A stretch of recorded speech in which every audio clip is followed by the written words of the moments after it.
और इस वक्त बड़ी खबर आ रही है, दिल्ली धमाके में शामिल उमर का एक और वीडियो सामने आया है। आसफ अली रोड पर उमर सीसीटीवी में कैद हुआ है।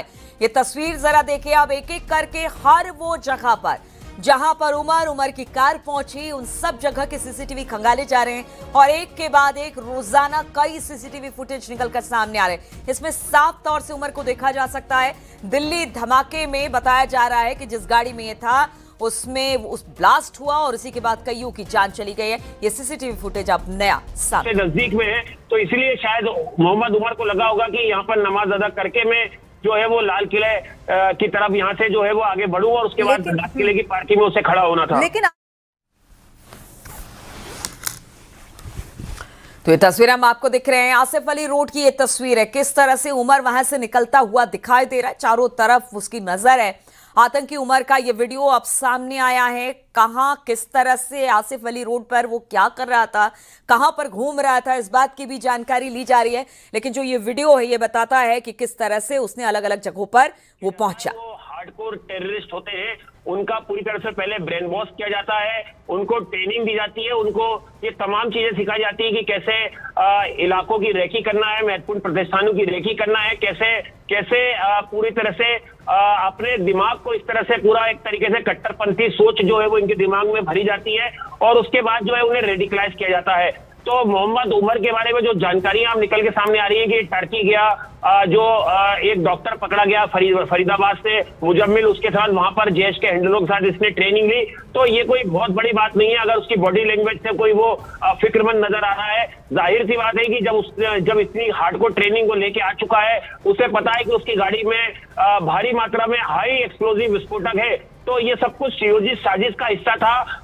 दो थ्योरी है जिसपे लगातार जांच एजेंसी काम कर रही है कि क्या लाल किले के बाहर ही अटैक होना रोक रहे हैं आपको आनंद, एक और बड़ी।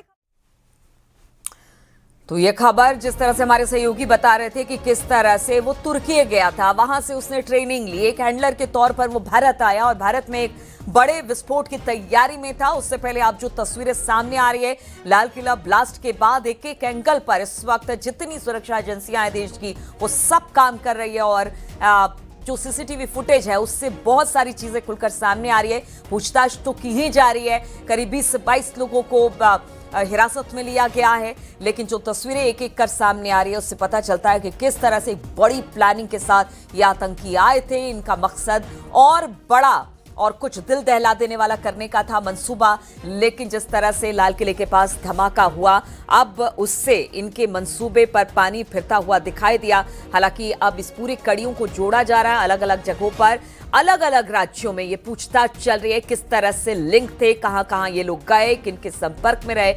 अब सभी तरीके से जांच इस वक्त सुरक्षा एजेंसियां कर रही है।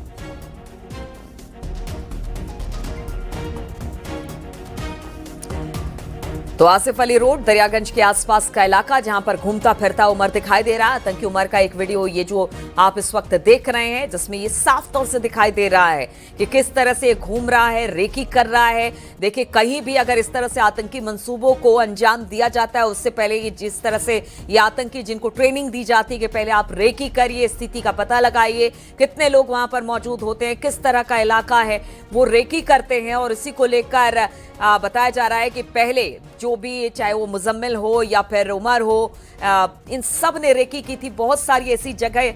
और उसके बाद जिस तरह से लाल किले पर धमाका हुआ, हालांकि वो ज्यादातर सुरक्षा एजेंसियां कह रही हैं कि उनका मकसद कुछ और था, लेकिन जिस तरह से लाल किले के पास धमाका हुआ वो एक्सीडेंटल ही कहा जा सकता है। और